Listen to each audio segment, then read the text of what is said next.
Hello, hello. Welcome to Peaches and Power Bombs. I'm Majestic Marie, and I'm not in my usual place, and I have low quality stuff going on right now. But you know what? I decided that talking about the show is so good that even in my low quality equipment, we're going to be here anyway. So here we are. How are I mean, you, you're not, CM you're Walsh? not going to talk about a British wrestling show at Wembley Stadium, London, England, without somebody who was there, somebody who has many Exactly. opinions, who can talk about it. It's CM Walsh. I'm back, baby. And we were just saying off air, I still have enough energy in my veins. I've been humming the final countdown all day long. I Yes. need to get it out of my head. I know Oasis has been dominating the news today, but all I want to talk about is the final countdown. Yes, yes, and we will get into all of that in just momentarily, everybody. But we do have to take care of just a little bit of business before we can get to the fun. So, guys, make sure that you like, share, subscribe, do all the things. Tell your friends about Peaches and Power Bombs, because where else could you see where someone was actually there at the show to be able to tell us all about that live energy? So, get on that, everybody. And I'm just the best wrestling podcasting journeyman that's ever been. So I just go on different podcasts, like, oh, who are you affiliated with? I'm just going to float with everybody. I'll just show up. yeah, yeah, it was like he Call, has call no me Matt home. Cardona from He now goes on from because I place to just show up. place. Yes, he has no home. He just goes from place to place, and that's okay. I'm king of all the indie promotions. Yes, forget Matt Cardona. Get out of the way. Here is CM Walsh. Facts. Actual But facts. we have a tradition here on Peaches and Power Bombs, and I know that we are all hyped up anyway, but we are going to go ahead and let the Briscoe brothers take it all the way over the edge. Ain't no way, chick. Ain't ready. There ain't no way, man. Ain't ready. Ain't no way y'all could possibly be ready. You can say you're ready as many times as you want. That's all I'm gonna tell you. Y'all boys ain't ready. There's no way, man. Talking about they anxious. You hear him, chick? Hey, Somebody losing Say sleep. they losing sleep, baby. Man, I've been getting the best sleep of my life. I've been snoring, baby. Snoring, I've been dreaming. snoring. Dreaming about this ass. I love it. I love it. I never get tired of that clip. We have John in the house, and he said 80 different talents on the card. That's a lot of talent showcase. Maybe a bit overboard. Did you ever feel overwhelmed at all on this show? I mean, we were talking about the 0 hour just before we came on here. I mean, announcing a 16-man tag, just for the fun of it. Let's throw everyone in, including Anthony Ogogo. I was like, okay, sure. I don't. I mean, yes, we were sat up in the nosebleeds. I don't think I actually saw him do a spot. I mean, I was just okay. Just dominated by Satnam Singh and Leo Rush. Big man, small man. Okay, don't have to be high up to realize that funny spot. But I mean, Yeah. in terms of being overwhelmed, I mean, what's nice about the card, and what I've certainly realized from last year is that because they have a 2 hour pre-show rather than an hour that WWE used to, it does have a little bit of time to breathe and fit everything in. Obviously, like the promo with Soraya and a returning Jamie Hayter, which I know you want to come on to shortly. But you do sort of come away on the way home and think, if you take the minutes that they put towards one match and put it towards another things and get better quality, you know, there's better things to be doing. And obviously you had the Casino Gauntlet, which we'll come on to as well. Right. There were some things that felt a little rushed. Yeah. Obviously the report from Meltzer over the weekend is that the coffin match between Darby and Jack Perry was up for time due to the 10 p.m. curfew, which, you know, nobody, I won't spoil anything at the moment, but, you know, that wasn't the ending for me, Chief. But anyway, yeah, and in terms of the 0 hour, may as well speed through it now. Stokely Hathaway against Tomohiro Ishii. That was all the entertainment we needed to be. A great performance by Willow Nightingale and Chris Statlander, as always. Mm-hmm. Now, obviously, Willow now gets to pick the stipulation for All Outs in 2 weeks' time. You had the 60-man tag. Then you had the other tag match with the Von Erichs and Dustin Rhodes against Cages of Agony and the Undisputed Kingdom. yeah, it's the babyfaces win, as I said off air. Frankly, the Iron Claw has been and gone. Yes, you've got your next All-In event in Texas, but you sure ain't in Texas. You're in Wembley, mate. You're in London, mate. Right. So yeah, nothing really to note. And then obviously the promo segment at the end. Mm-hmm. Well, it kind of felt like they were just trying to get everybody on the card. Like, this is their biggest show of the year. You know, kind of like how WrestleMania used to be back in the day. They would just do these random things for no good reason, except for the fact to give these people a spot on the card. Yeah. And so I kind of understand that. But at the other hand, you know, okay, guys, this is really long and I'm tired. But, you know, it's all good. It's all good. I'm sure it was a lot of fun to watch anyway in person. So Christina's here and she's saying hello. And newcomer, Scarlett. Hello, Scarlett. Welcome. She says Sting returned. I think he still wants the match with The Undertaker. I don't know if he still wants it or not.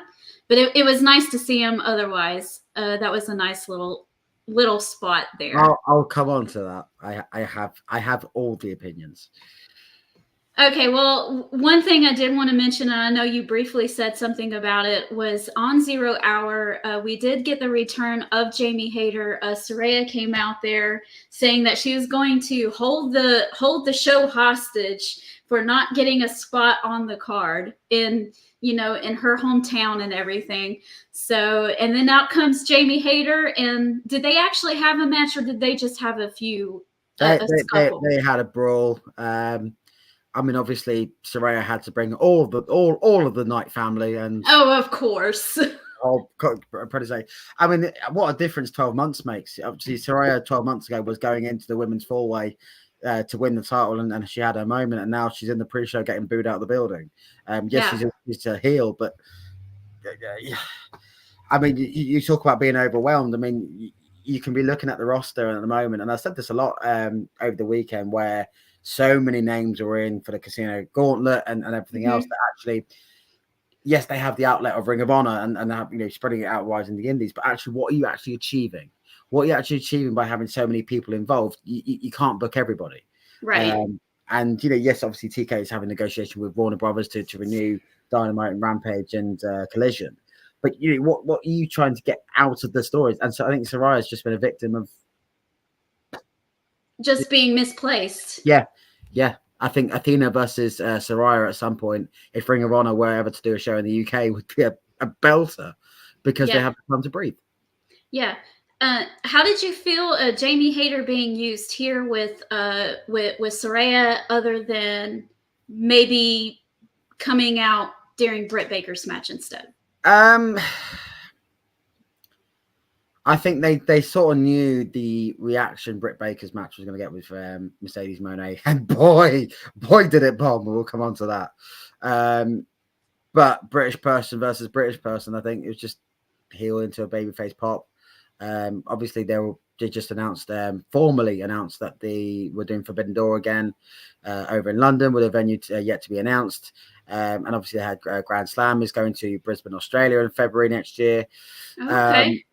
So I think they just wanted to capitalize on all of that. I mean, even at the end of the pre-show, they had all of the entrants come out before the start of the London ladder match. So they were getting as much of that run through as they can, so that when they started the card, they were ready to go. Okay. All right. I thought it was a little weird, and then I did a little bit more digging, and I found out that rumor has it that Britt Baker doesn't want to work with Jamie Hayter. So therefore, that's why they did it this way. And I was like, okay, I don't know how much truth is into that, but if there is, all right, people, we need to act like grown-ups and just... I'll be honest, even with the whole Britt Baker's been suspended feud, I mean, I didn't even read that much into it, to be honest. Mm-hmm. The match was booked with Monet, and they weren't going to do a punk and pull that away from her. And I think, believe what you believe, really. I don't, to be honest, I don't really buy into it. At the end of the day, even if CM Punk was willing to do business, then Britt Baker's willing to do business. Yeah, we just need to act like grown-ups and just do our jobs, right? Mm-hmm. So when Jamie Hayter wins the TBS title and goes to Collision, yeah, that'll be a sign that things are changing. Yes. Scarlett, she talked about Bryan Danielson winning the world title, reminded her of WrestleMania 30. Yeah, it had a little bit of that feel to it, and it was a nice little moment. No, I will get into it in just a moment about all the hash. She says, "Have a nice evening. Marie looks awesome." Oh, thank you. You have a nice evening too. And John from My Music Corner was not pleased with the Mercedes and Britt match. It wasn't their fault. Before we get into the match in detail, it wasn't their fault. No, absolutely not. We'll get into that in just a moment. But I believe this match started it. It did indeed. When I hit play on the replay, this is the first match that popped up anyway. So we're going to go with that. We had the ladder match for the Trios Championship. And, oh, yeah, this is from earlier. The mystery team ended up being the Blackpool Combat Club with these. Pack. With Pack.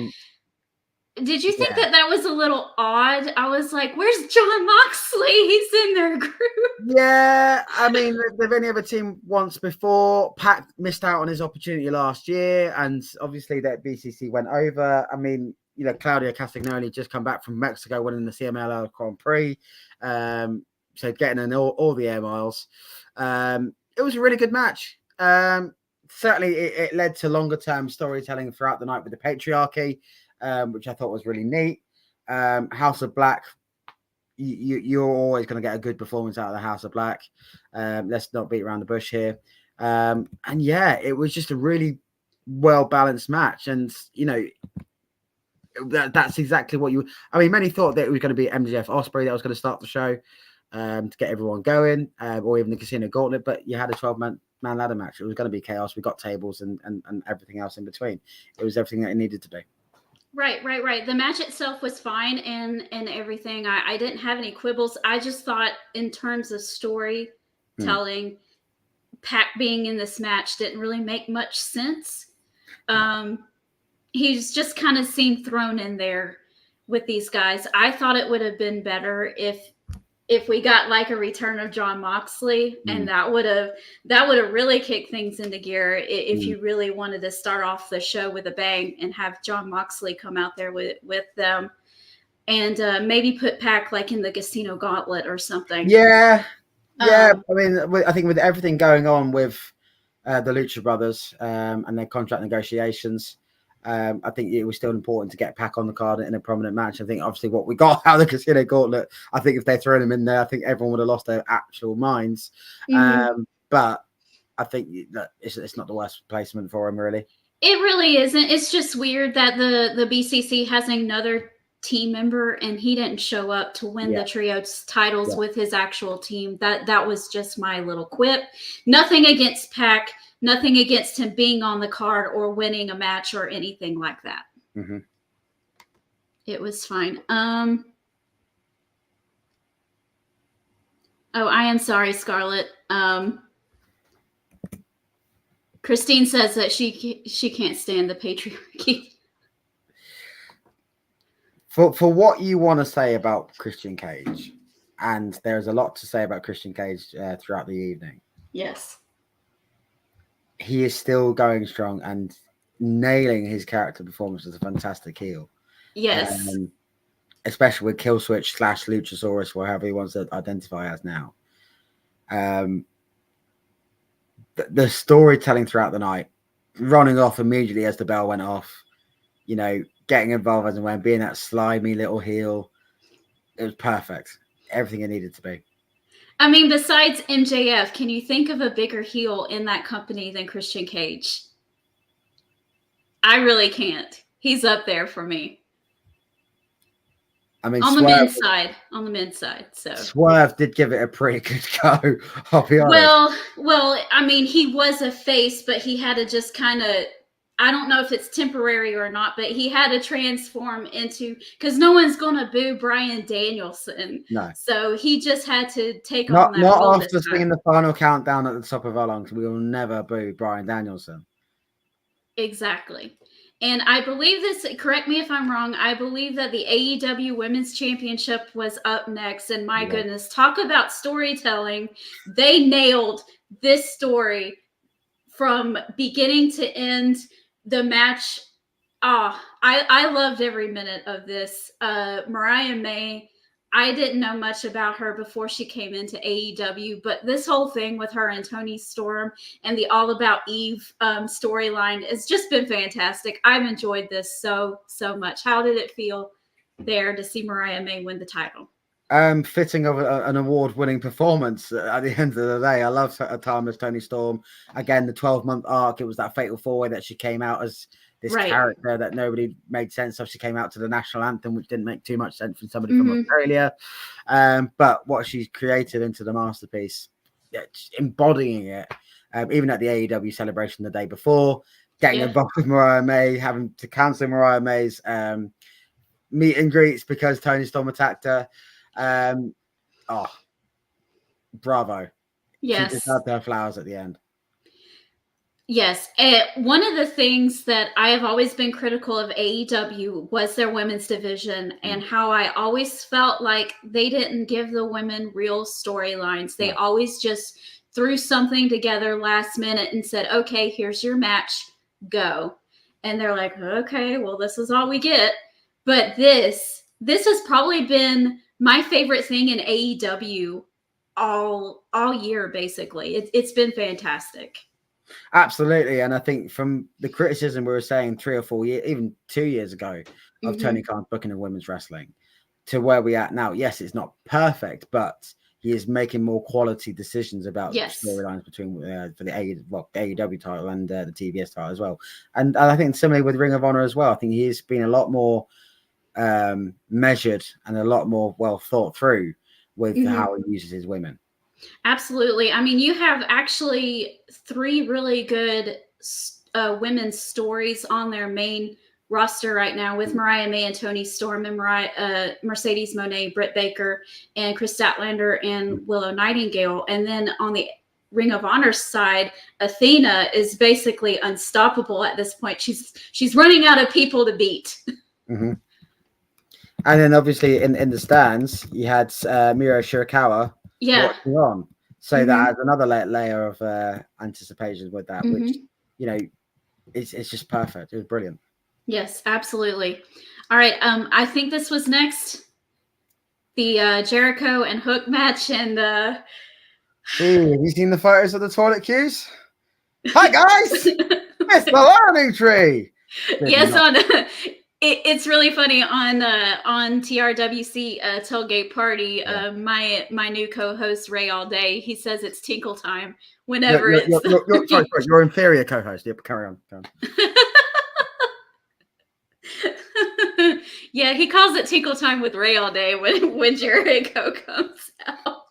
What frustrated many people, and you can hear it in the stands, is that Fozzy playing. Oh, it's not Judas. Oh no. That's summarized it in about 3 seconds. And Jericho being horribly off key didn't help either. It didn't hit for me. I think that the only reason we're still talking about that match is because Taz got up and did a Taz. Yes. That was great. I love that part. That was my favorite part. And I was like, okay.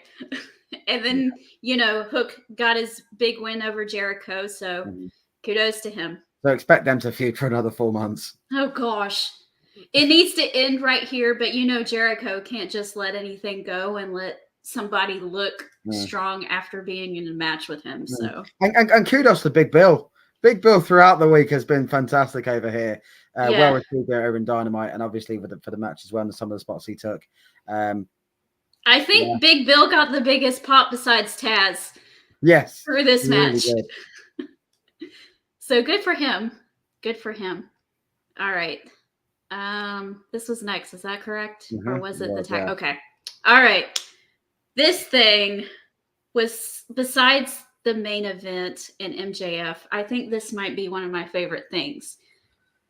I can't name everybody that was in here, but how did you feel? My jaw hit the ground when Nigel McGuinness came out.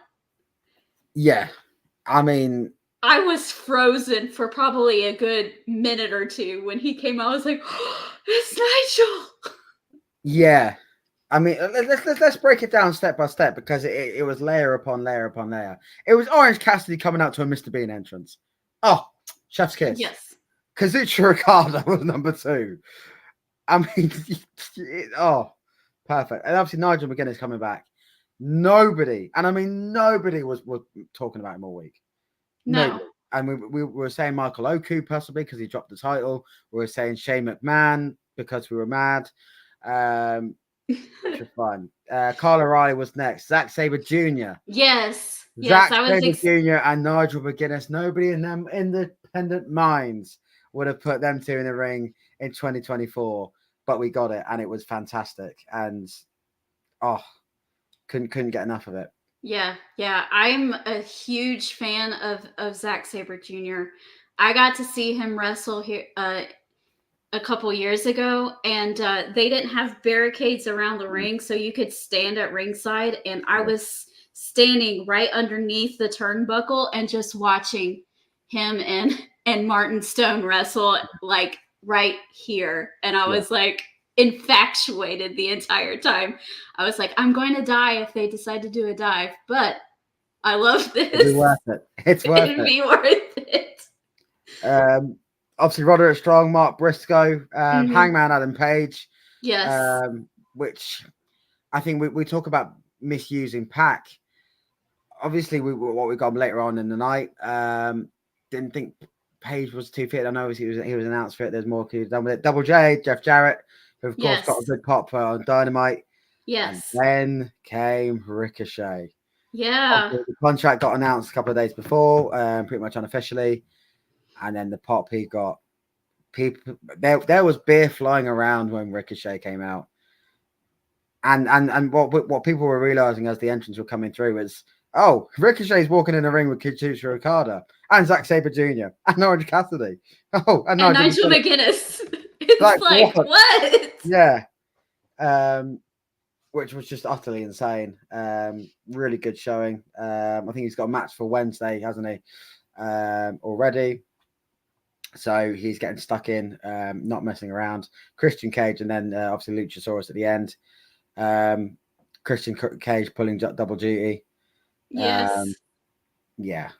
A lot of people weren't excited about the end result. It felt a bit rushed. I mean, Tony Khan has been chasing this casino format for years, since the we've had the battle royals, we've had the casino ladder matches. He's got something there. He just needs to realize it. He needs to actually get something that will work with the crowd, and he just never really got his finger on it. I think he's getting closer with the gauntlet, but I mean, obviously the idea of it, the stipulation with that, you can now cash in on the world champion, which we'll come on to. But yeah, it was something. Mm-hmm. And Luchasaurus not turning face, which caught a lot of people by surprise. Yeah, we're all waiting for Luchasaurus to finally turn on Christian Cage. They have hinted at it so many times, but then he just buckles down and becomes even more, I don't know, of a stooge. He becomes stoogier, I guess you would say. Christine says that she was glad that Hook won. Me too. And John says that Okada being in this casino battle royale seemed like a waste. I don't think so. There were so many matches on this card that adding another one would have been too much, way too much. So him, actually, he wasn't announced for anything for here. So I think he got it because he wasn't announced. He got a really big reaction because we weren't expecting him. Well, let's not beat around the bush. It's Kazuchika Okada on the UK soil. Right. Wow. Like that's the long and the short of it, really. And I think had Kenny Omega been fit, we would have got Omega Okada 5. Simple as that. And we'd have done that all over again. Hopefully with Forbidden Door, we get it again. But yeah, I think for what it was, okay, the ending sucked a little bit, but good match. After how everything turned out, and we'll get to it in the end, it makes more sense. Like when it happened, I was like, Christian, why? Yeah. Why? It made way more sense for Hangman Page to win it. Am I correct?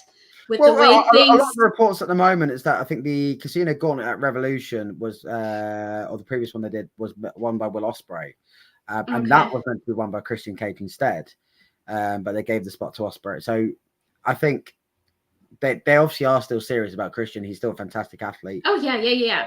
And after everything happened, it makes more sense. Yeah. Next up, I think this was right? I think so, yeah. Okay. Well, I guess it really doesn't matter because we're talking about them anyway, so who cares if it's in the right order. All right, we had a triple threat match. We had FTR versus the Acclaimed versus the Young Bucks. I muted the Acclaimed's entrance because I had my 10-year-old nephew in the room with me, so I had to make sure that nothing gross was going to be said. So I had to mute him. I don't know how good his rap was. How was it? I mean, are you aware of the EDL? Do what? Have you heard of the EDL? No. Okay. Have a Google afterwards. You'll educate yourself. Okay.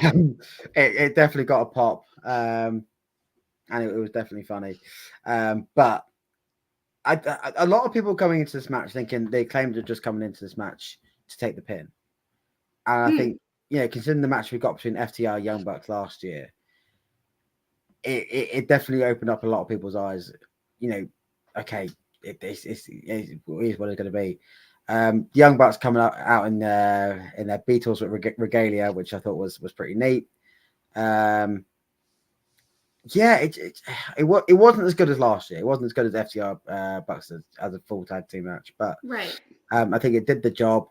And then the grizzled young veterans finished off and came out. If I'm going to be honest, I thought the Acclaim being in this match made more sense because story-wise, that's who the Young Bucks have been feuding with over the past couple months. FTR's been kind of over here on the side, because Dax Harwood had an injury for a little while, so they weren't really in the picture. And the Acclaimed actually did win a opportunity to face the Young Bucks for the tag team championships at one point, and they never really actually cashed in for a one-on-one match. And then this happened. I felt like FTR was actually added and didn't make much sense as far as story goes. But Murray, you're missing the point. We could watch FTR Bucks fight forever, and we want. It's fine. It's fine. I'm just like looking in in kayfabe world, not in. Yeah. Wrestling world makes sense. Wrestling world, yes, it makes sense, and they can set things up a little bit better and everything. But, storyline wise, I thought the Acclaimed fit more than FTR did. Yeah. I mean, I can see both arguments, but yeah, now that Grizzly Young Veterans are in the mix, should have brought them out on Wednesday, really, to benefit on that. But, yeah, it's still a really solid match, really. Yeah. It was fine, and I really had no quips on anything. I knew that the Young Bucks weren't going to lose, so I was like, eh. So, eh. Who would have thought we'd be talking about Matthew and Nicholas Jackson going, eh? Try telling that in 2018. Well, I mean, they're okay. They're not my favorites, but I understand that other people like them, and that's fine. So they're doing the job. They're being them little weasel heels. So good for them. Can we talk about Will Ospreay now? Yeah, we can talk about Will Ospreay now. We can.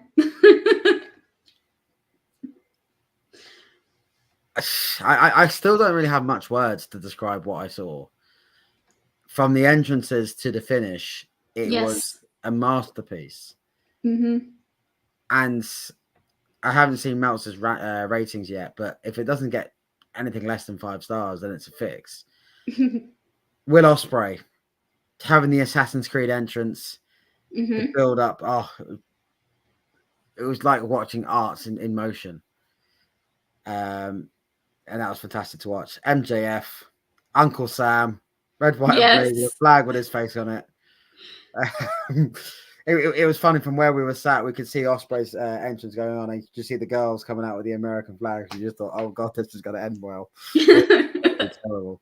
And from that first bell, I mean, a lot of people said that it's not going to be as good as their hour-long match on Dynamite, but they sure did well give it a good go. I thought it was great. It was certainly fantastic. Daniel Garcia is back. Yeah. I was excited to see that too. And then we got the Tiger Driver. Yeah. You could see the energy rushing into Will Ospreay's veins as he was about to hit it. No hesitation, no thinking twice. Bang. 1, 2, 3.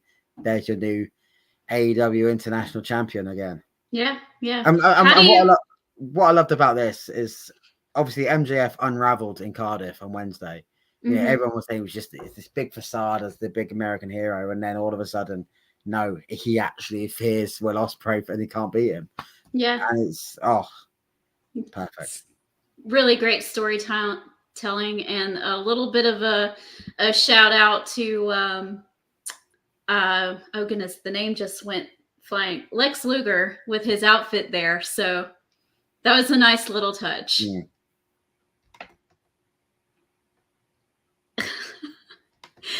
Christine says that Weasel is being polite. The Young Bucks are true slime balls. I mean, they are. I mean, they're the EVPs. Yeah.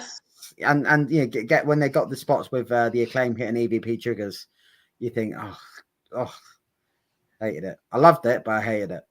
Yeah. And the poor people that had to follow this. I mean, I felt so bad. Yeah. Bad misplacement with Mercedes Moné versus Britt Baker. There's nothing you could have done. You could have put the coffin match and it still would have sucked the air out of the room. Yeah. Yes, obviously, Moné had corgis and a royal carriage, which I thought was pretty neat. But you were always going to suck the air out of the room.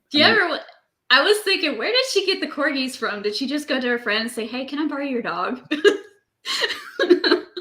We know people with corgis. It's fine. Yeah. It just it just was so flat, and only in the last 2 or 3 minutes of the match did it really start to get going. Obviously, when Camille got ejected from ringside. Yeah, it's such a shame. And you sort of beg to differ. Well, if you swapped it with a casket match, would that have done anything? Not really. I think both matches suffered a little bit because we were on a high. But yeah, right result. I mean, it's still Mercedes Moné. We still chanted CEO. Objective and complete, really. Yeah, I saw online where people were just dumping on this match, and I was like, what was wrong with it? It's still a solid match in ring. It's just, it's sometimes in wrestling you need that crowd atmosphere to big it up. Right. I understand that because they did everything right. I mean, Mercedes, they did Wrestling 101. Mercedes Moné kept attacking Britt Baker's back, and they did a really good job with telling the story. Oh, that's what had her out for so long, was that back, and she just kept attacking it and pushing her further down. And I was like, what was wrong with the match? They did everything right. It wasn't their fault that they were right after Will Ospreay and MJF. Yeah, and I think Meltzer, when he gives his rankings, I think will give that some flowers and show it the justice. But yeah, it's such a shame, real shame. Scarlett says he's never heard of Daniel Garcia. Well, you'll just have to watch AEW Dynamite to find out more about him. But MJF had put him on the shelf for a little while, and it's in a brutal attack, and he came back with a vengeance to get his comeuppance. So good Good stuff. And Mercedes Moné won this match, and I knew she would. Even before all the suspension stuff happened, I knew she was probably going to win this match. But after the suspension stuff happened, I was like, oh, yeah, Mercedes Moné is going to win because they're going to want to probably teach Britt Baker a lesson. But other than that. Well, it's at the end of the day, it's been far too soon. I think she only won it. Oh, yeah. May, June. Mm-hmm. Way too soon. Mm-hmm. All right. Next up, I think, was the coffin match. And this felt rushed, and we now know why, because they had to cut some stuff out. This was a car wreck from beginning to end. Yeah. And I enjoyed it. I'm gonna let you take the reins on this one because I don't know how you can find enjoyment in this one. I knew it was going to be a car wreck, so therefore I just let everything go. I wasn't watching for a perfect wrestling match. I knew it was going to be a car wreck, so I was just like, you know what? I'm just going to sit here and have fun, and I did. So I thought the tacks glued onto Darby Allin's face was too much. Yeah. That was unnecessary. Why did you do that? That's stupid. Because it's Darby Allin. And it just felt foregone. I mean, he got tied up with his feet and then his hands. Yeah. Then that spot off the stage and to be placed in the body bag, and then there wasn't much comeback. One right. And that was it. I think that they had everything planned out, and then maybe that comeback was cut. Yeah. I don't know, but we did get a nice little surprise and a nice little feel-good moment with Sting coming out to chase everybody away with his bat and to get Darby Allin out. Because the setup of him pouring fuel over a casket and it all went black because we thought we were going to be set on fire because it's Darby Allin. Yeah. When it went black, I knew that Sting was coming out. I mean, my wife was disappointed that Darby Allin wasn't actually set on fire. Which I thought, okay. Okay. So, yeah, I mean, thank God for Sting. We knew he was coming over anyway. Wasn't expecting him to show up, which is always good to sing, seek and destroy at the top of your lungs. Right. But I think had it not been for Sting coming out, we'd be talking about Crimea River. The fact he had to get glass out. In fact, the minute that all started, we were charting CM Punk and Crimea River. It was just like, oh my God, no. Yeah. I mean, to be fair, CM Punk shoots his own little shots at them too. But that was, I don't know. I'm just ready for everybody to get over it already. I'm just like, we were over it. I said this to a lot of people, and obviously, the tarpaulin covering up about a third of the stadium. When that CCTV footage came out, I think I said this to you at the time, we thought All In was going to be a disaster because the credibility, the heritage, and all the hard work that they'd put into the company had been blown to smithereens because they were exposed to be complete fools. And what Tony Khan was able to do, step by step, was build a card that would be incredibly solid in ring, and they built storylines that we knew that we'd get invested in. Right. And he got over 50,000, which, yes, obviously with the setup and the stage, he was going to lose seats. We weren't going to be paying 30 quid seats like Taylor Swift to see the back of her head. But 51,000 damn well got their money's worth. Which, considering that at the time a lot of people argued about the ticket prices and everything else, we got on the main event alone, we got our money's worth. Right. It looked kind of scary for AEW after last year, and I always felt bad for everyone on that card last year because it seemed like it just cut the energy away, And I was like, man, these guys, it's not their fault. They're trying to do a good job and want to put on a good show. And then all of this backstage nonsense has to take away from that. And I'm so glad I know there was a little bit of, cheap shots or whatever, but other than that, it seemed like everyone got the show that they deserved. Yeah. And we got the final countdown. Can we talk about Bryan Danielson now? We can. Please talk about Bryan Danielson. We can. Let's do it. Go ahead. It's in my veins. It was that damn good. And people are like, oh, I know it's billed as the final countdown. They're not going to actually buy it, are they? It's expensive. Yeah. We don't know. Da-la-da, da-la-da-da, da-la-da. And just that it brought the place to life. Yes. And you know what? Going into the match, nobody was quite sure who was going to win. Bryan Danielson saying he was going to be on his way out, but he loved England. It's no secret he loves England. So going out on his back in a place that he loves wouldn't have been a shame. But oh my God, what a match! And it was amazing, and no shade on Swerve either, because he helped in that just as much. He knew that he was not going to be the favorite in this, and he embodied that. And he just went. He was like, "I know I've been a face for a while, but you know what? I'm going to be a heel tonight." So here we go. And this is a discussion on the way home, and certainly on the Underground, is that 12 months ago, Swerve Strickland was in a forgettable coffin match with Darby and Sting. Mm-hmm. Now he's the main event. Now he's going whose house? Swerve's house. Yeah. It was such an impressive year. And he deserves his flowers at the end of the year as well. Absolutely. He's done a fantastic job. Through all the carnage of Brawl In and everything else, he's done a fantastic job. Oh yeah. I was very torn. I love Bryan Danielson. And I love it when he's a world champion. And I love it when he gets these big moments and has these great matches and everything like that. And I'm not dogging on that one bit. But I just oh, man, we really didn't get to see what Swerve was capable of as world champion either. So I was just torn between the two and was like, I'm going to be upset no matter who wins. But I'm going to be happy at the same time. Upset and happy all in one. And then that ending, the bell lock, twisting it off. And obviously you said earlier about comparing it to WrestleMania 30. WrestleMania 30 didn't happen. 10 years from now, we'll be talking about this match. Yeah. And the fact we can say that as Bryan Danielson is continuing his career as the AEW World Champion.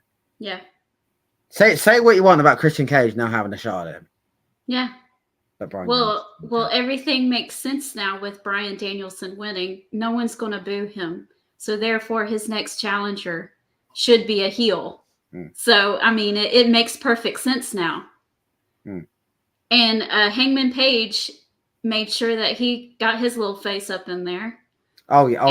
Continuing that with Swerve. So, do you ever think that we're ever going to see like a Hangman versus Swerve with the title in the picture?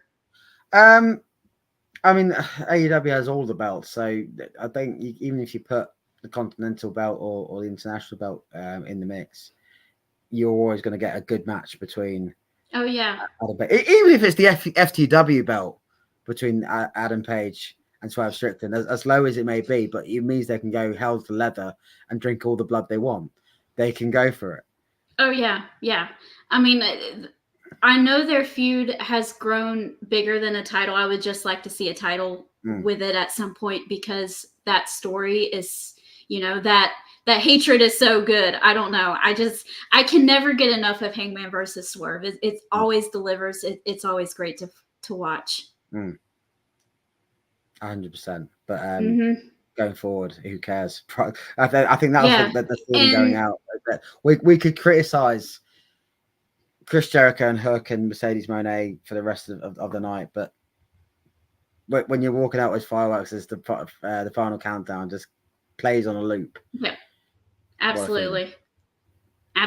And before we leave, I want to throw this out there because it's a real possibility now. Go on. At some point, we have to get Bryan Danielson versus Nigel McGuinness. Please, I'm praying and getting down on my knees. That's what I want. That's the match I want so bad. Have it on TV. We have to revive that. Have it on TV. I think if you have it with no stakes, pure wrestling, I'm more than happy for it. I wouldn't be ready for it as Bryan Danielson's world champion. And I think there's an element to his story where if he loses the title, he's gone. That's him done. Mm-hmm. Right. And as for Nigel McGuinness, we don't know exactly how much cleared he is to be getting in the ring full time. Yeah. So, well, he doesn't have to be in there full time. Just get in there with Bryan Danielson for one match, and that's it. That's all I mean, for that argument, okay, when's Taz coming back for one more match? Who knows? Give me Taz versus Stokely Hathaway all day long. I'm here for it. Have Luther be the special guest referee. There. Book it. You know what? That could probably actually happen because Luther would just bump. Well, not Luther. Who did you say? Stokely Holloway would just bump all day long for Taz, and then they just pin him, and that'd be good. I mean, to be fair, Stokely Hathaway got a spine buster on Tomohiro Ishii. Give him credit. He got that. He got his lick. Yeah.